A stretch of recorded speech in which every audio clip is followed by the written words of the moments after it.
UP warriors back to back match win ಆಗಲಿಕ್ಕೆ Mumbai Indians ಅವರೇ ಬರಬೇಕಾಯ್ತಂತ. ನಮಸ್ಕಾರ ಎಲ್ಲರಿಗೆ, ಸಿದ್ಧನಾರ್ಧಂತರ ಮಾತಾಡ್ತಿರೋದು ಕುಶಲ ವೇಕ್ಷೇಮ ಸೌಖ್ಯವೇ. Welcome back to Ganesh Karanth cricket talks YouTube channel.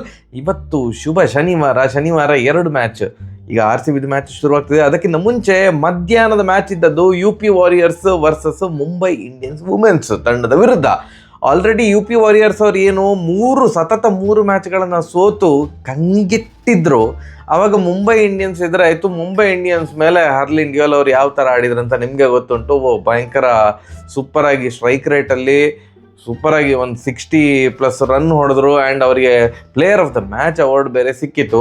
ಈಗ ಮತ್ತೆ ಪುನಃ ಒಂದು ದಿನ ಬಿಟ್ಟು ಅದೇ ಮುಂಬೈ ಇಂಡಿಯನ್ಸ್ ವಿರುದ್ಧ ಅದೇ UP ವಾರಿಯರ್ಸ್ ಅವರ ಇನ್ನೊಂದು ಮ್ಯಾಚ್ ಇತ್ತು. ಮುಂಬೈ ಇಂಡಿಯನ್ಸ್ ಅವರು ಏನು ರಿವೆಂಜ್ ತಗೊಳ್ತಾರಂತ ಅಂದ್ಕೊಂಡ್ರೆ ಇಲ್ಲ, ಮತ್ತೆ ಪುನಃ ಶರಣಾಗತಿ. ಮುಂಬೈ ಇಂಡಿಯನ್ಸ್ ಅವರದು ಟ್ರ್ಯಾಕ್ ತಪ್ಪಿದೆ. UP ವಾರಿಯರ್ಸ್ ಅವರು ಬ್ಯಾಕ್ ಟು ಟ್ರ್ಯಾಕ್. ಸತತ 3 ಮ್ಯಾಚ್ಗಳನ್ನು ಸೋತ ಮೇಲೆ ಸತತ 2 ಮ್ಯಾಚ್ಗಳನ್ನು ವಿನ್ ಆಗಿದ್ದಾರೆ. ಇವತ್ತು ಫಸ್ಟ್ ಬ್ಯಾಟಿಂಗ್ ಮಾಡಿದಂಥ UP ವಾರಿಯರ್ಸ್ ಅವರು 20 ಓವರಿಗೆ 187 ರನ್.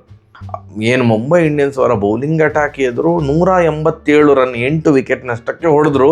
ನಾವು ಅಂದ್ಕೊಂಡಿರೋದು 8 ವಿಕೆಟ್ ಹೋಯ್ತಾ ಅಂತ. ಆ 8 ವಿಕೆಟಲ್ಲಿ 5 ವಿಕೆಟ್ ಹೋದದ್ದು ಲಾಸ್ಟ್ 2 ಓವರಿಗೆ.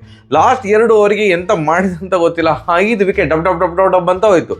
ಫಸ್ಟ್ ಓವರಲ್ಲಿಯೇ ಏನು ಕಿರಣ್ ನವಗಿರೆ ಅಕ್ಕ ಒಂಥರ ಹೋದ ಪುಟ್ಟ ಬಂದ ಪುಟ್ಟ ಥರ.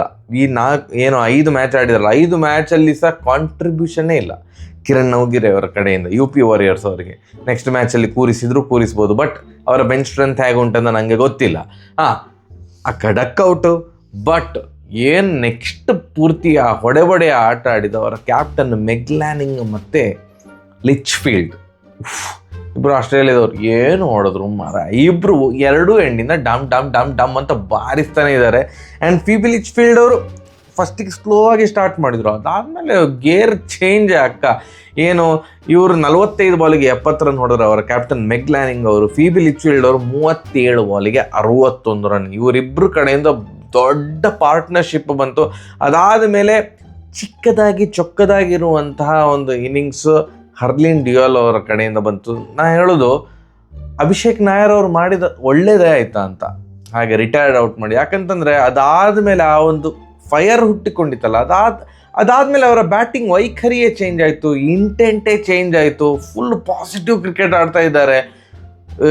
ಕಾದು ನೋಡೋದು ಅದು ಇದೆಲ್ಲ ಏನಿಲ್ಲ, ಭಯಂಕರ ಇಂಟೆಂಟ್. ಆ್ಯಂಡ್ ಇವತ್ತು 6 ಎಲ್ಲ ಹೊಡೆದ್ರು ಹರ್ಲಿನ್ ಡ್ಯೂಯಲ್ ಅವರು. ಸೊ ಕೆಲವೊಂದ್ಸಲ ಆ ಥರದ ಒಂದು ಅವಮಾನ ಆದರೆ ಮನುಷ್ಯ ಪುಟಿದೇಳಲಿಕ್ಕೆ ಭಾರಿ ಹೆಲ್ಪ್ ಆಗ್ತದೆ ಅಂತಹ ಅವಮಾನಗಳು. ಸೊ ನೋಡಿ, ಇವತ್ತು ಕೂಡ ಹಾಗೆ 16 ಬಾಲಿಗೆ 25 ರನ್ ಹೊಡೆದ್ರು ಹರ್ಲಿನ್ ಡ್ಯೂಯಲ್ ಅವರು. ಆ ಥರದ ಅವರು 6 ಹೊಡೆದು ಭಾರಿ ಅಪರೂಪ. ಇಡೀ WPL ಅಲ್ಲಿ ಅವರು 5 ಏನೋ 6 ಹೊಡೆದಿರೋದಂತೆ, ಅದರಲ್ಲಿ ಇವತ್ತು ಒಂದು. ಆ್ಯಂಡ್ ಟ್ರಯಾನ್ ಅವರು ಕೂಡ ಹಾಗೆ ಸೂಪರ್ ಆಗಿರುವಂತಹ ಒಂದು ಇನ್ನಿಂಗ್ಸ್ ಆಡಿದೆ. ಅಗೇನ್ ಚಿಕ್ಕದಾಗಿ ಚೊಕ್ಕದಾಗಿ 13 ಬಾಲಿಗೆ 21 ರನ್. ಬಟ್ ಲಾಸ್ಟಿಗೆ ಬಂದವರೆಲ್ಲರೂ ಕೂಡ ದುರ್ರು ಬಂದರು. ಲಾಸ್ಟ್ 2 ಓವರಲ್ಲಿ ರನ್ನೇ ಇಲ್ಲ. 10 ರನ್ನಿಗೆ 5 ವಿಕೆಟ್ ಕಳೆದುಕೊಂಡ್ರು. ಸ್ಕಿವರ್ ಬ್ರಂಟ್ ಮತ್ತು ಅಮೆಲಿಯಾ ಕೇರ್ ಬಿಟ್ಟರೆ ಬೇರೆ ಎಲ್ಲರೂ ಕೂಡ ಸರಿಯಾಗಿ ಹೊಡೆಸ್ಕೊಂಡ್ರು. ಇಲ್ಲಿ ಮ್ಯಾಥ್ಯೂಸ್ ಆಗಿರ್ಬೋದು, ಅಮನ್ಜೋತ್ ಕೌರ್ ಆಗಿರ್ಬೋದು, ಎಲ್ಲ ಬೌಲರ್ಸ್ ಇನ್ಕ್ಲೂಡಿಂಗ್ ನಿಕೋಲಾ ಕೇರಿ ಅವರು ಕೂಡ ಇವತ್ತು ಹೊಡೆಸ್ಕೊಂಡ್ರು. ಅವ್ರದ್ದು ಬೌಲಿಂಗು ಇವತ್ತು ಕೈ ಕೊಟ್ಟಿದ್ದು, ಬ್ಯಾಟಿಂಗು ಕೂಡ ಕೈ ಕೊಟ್ಟಿತ್ತು. ಬೇರೆ ಎಲ್ಲ 4 ಮ್ಯಾಚ್ ಭಾರಿ ಚೆಂದ ಮಾಡಿ ಒಂದು ಏನು ಒಳ್ಳೆ ಇಂಟೆಂಟಲ್ಲಿ ಒಳ್ಳೆ ಸ್ಟ್ರೈಕ್ ರೇಟಲ್ಲಿ ಆಡ್ತಿದ್ರು. ಇವತ್ತು ಆ ಥರದ ಇನ್ನಿಂಗ್ಸ್ ಬರಲಿಲ್ಲ. ಅದು ಹಾಗೆ ಆಗ್ತದೆ, ಎಲ್ಲ ಮ್ಯಾಚಲ್ಲಿ ಸೇಮ್ ಪ್ಲೇಯರ್ ಪರ್ಫಾರ್ಮ್ ಮಾಡಲಿಕ್ಕೆ ಆಗೋದಿಲ್ಲ.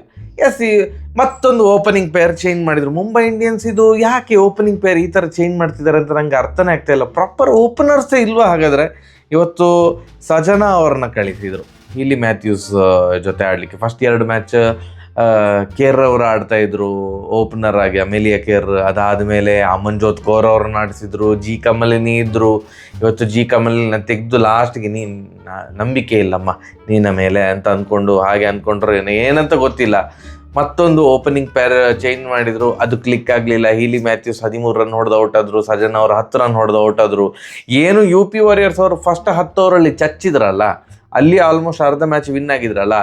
ಇವ್ರದ್ದು 10 ಓವರ್ ನೋಡಿದಾಗ ಇವರು 10 ಓವರಲ್ಲಿ ಫಸ್ಟ್ 10 ಓವರಲ್ಲೇ ಸೋತಾಗಿದೆ ಮುಂಬೈ ಇಂಡಿಯನ್ಸ್ ಅವರು ಚೇಸಿಂಗಲ್ಲಿ. 11 ಓವರ್ ಆಗಿದೆ, 69 ರನ್ನಿಗೆ 5 ವಿಕೆಟ್ ಹೋಗಿದೆ. ಸ್ಕಿವರ್ ಬ್ರಂಟ್ ಔಟು. ನೆಕ್ಸ್ಟ್ ಅವರ ಕ್ಯಾಪ್ಟನ್ ಹರ್ಮನ್ ಪ್ರೀತ್ ಕೌರ್ ಅವ್ರ ಔಟು, ನಿಕೋಲಾ ಕೇರಿ ಅವ್ರ ಔಟು.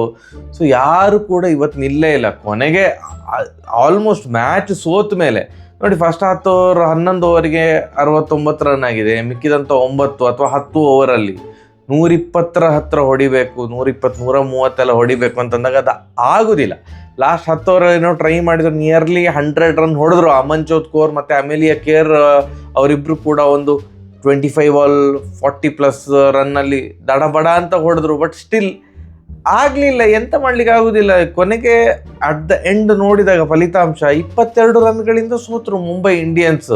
ಅವರ ರನ್ ರೇಟಿಗೆ ಹೊಡೆತ ಬೀಳ್ತದೆ. ಯಾಕಂತಂದರೆ ಫಸ್ಟ್ 10 ಓವರ್ ಈ ರೇಂಜಿಗೆ ಸ್ಲೋ ಆಡಿದಾಗ, ಈವನ್ UP ವಾರಿಯರ್ಸ್ ಇದು ಪ್ರೀವಿಯಸ್ ಮ್ಯಾಚಲ್ಲೂ ಕೂಡ ಫಸ್ಟ್ 10 ಓವರ್ ರನ್ ಇರಲಿಲ್ಲ, ಪವರ್ ಪ್ಲೇಯಲ್ಲಿ ರನ್ ಇರಲಿಲ್ಲ, ಫಸ್ಟ್ 10 ಓವರಲ್ಲೂ ರನ್ ಇರಲಿಲ್ಲ. ಕೊನೆಗೆ ಸ್ಕಿವರ್ ಬ್ರಂಟ್ ಡಬ ಅಂತೆಲ್ಲ ಹೊಡೆದು ಏನೋ ಮಾಡಿದ್ರು, ಬಟ್ ಅದು ಸಾಕಾಗಲಿಲ್ಲ. ಇವತ್ತು ಕೂಡ ಹಾಗೆ ಆಯಿತು. ಚೇಸಿಂಗಲ್ಲಿ ಫಸ್ಟ್ 10 ಓವರ್ ಭಾರಿ ಸ್ಲೋ ಆಡಿದ್ರು, ಯಾಕೆಂತ ಗೊತ್ತಿಲ್ಲ. ಕೊನೆಗೆ ಅಮನ್ಜೋತ್ ಕೌರ್ ಅವರೊಂದು 41 ರನ್ನು, ಅಮೆಲಿಯಾ ಕೇರ್ ಅವರೊಂದು 49 ರನ್ ಹಾಗೆಲ್ಲ ಹೊಡೆದು ಏನೋ ಅದು ಯೂಸ್ ಆಗಲಿಲ್ಲ. ಅಟ್ ದ ಎಂಡ್ ತಂಡಕ್ಕೆ ಯೂಸ್ ಆಗಲಿಲ್ಲ. ಮುಂಬೈ ಇಂಡಿಯನ್ಸು ಟ್ರ್ಯಾಕ್ ತಪ್ಪಿದೆ. ಫಸ್ಟ್ ಮ್ಯಾಚ್ RCB ವಿರುದ್ಧ ಗೆಲ್ಲುವಂಥ ಮ್ಯಾಚ್, ಲಾಸ್ಟ್ ನಮ್ಮದು ಡಿ ಕ್ಲರ್ಕ್ ಬಂದು ಡಬ ಅಂತೆಲ್ಲ ಹೊಡೆದು ಏನೋ ಓಕೆ ಹೀಗೆ ಆಗ್ತದೆ ಅಂತೆಲ್ಲ ನಾವು ಅಂದ್ಕೊಂಡೆವು, ಏನೋ ಅಪರೂಪ ಆಗ್ತದೆ ಅಂತ. ಮತ್ತು ಮುಂಬೈ ಇಂಡಿಯನ್ಸ್ ಅವರು ಟ್ರ್ಯಾಕಿಗೆ ಬಂದಿದ್ದು 2 ಮ್ಯಾಚ್ ಗೆದ್ದರು, ಮತ್ತು ಪುನಃ ಈಗ 2 ಮ್ಯಾಚ್ ಎಲ್ಲ ಸೋತು ಹಳಿ ತಪ್ಪಿದೆ ಅಂತ ಅನ್ನಿಸ್ತಾ ಉಂಟು. ಮೇಯ್ನಾಗಿ ಅವರ ಪ್ರಾಬ್ಲಮ್ ಇರೋದು ಓಪನಿಂಗ್ ಕಾಂಬಿನೇಷನ್ ಸರಿ ಇಲ್ಲ. ಯಾರನ್ನು ಹಾಕ್ಕೊಳ್ಳೋದಂತ ಅವರಿಗೆ ಗೊತ್ತಾಗ್ತಾ ಇಲ್ಲ. ಓಪನಿಂಗ್ ಕಾಂಬಿನೇಷನನ್ನು ಚೇಂಜ್ ಮಾಡದಿರುವ ತಂಡಗಳಲ್ಲಿ ಐ ಥಿಂಕ್ RCB ಒಂದು 3 ಮ್ಯಾಚ್ ಕೂಡ ಏನು ಸೇಮ್ ಸ್ಮೃತಿ ಮಂದನ ಮತ್ತು ಗ್ರೇಸ್ ಹ್ಯಾರಿಸ್ ಅವರು ಆಡ್ತಾ ಇದ್ದಾರೆ. ಅವ್ರು ಸ್ಕ್ವಾಡೇ ಚೇಂಜ್ ಮಾಡಲಿಲ್ಲ, RCB ಸ್ಕ್ವಾಡೇ ಚೇಂಜ್ ಮಾಡ್ತಾ ಇಲ್ಲ. ನೋಡು RCB ಮತ್ತು ಇವತ್ತು ಡೆಲ್ಲಿಯ ಪಂದ್ಯ ಉಂಟು, 4-4 ವಿನ್ ಆಗ್ತಾರ RCB, ಕಾದು ನೋಡುವ. ಸರಿಯಾಗಿದೆ, ಬರುವ. ನಮಸ್ಕಾರ.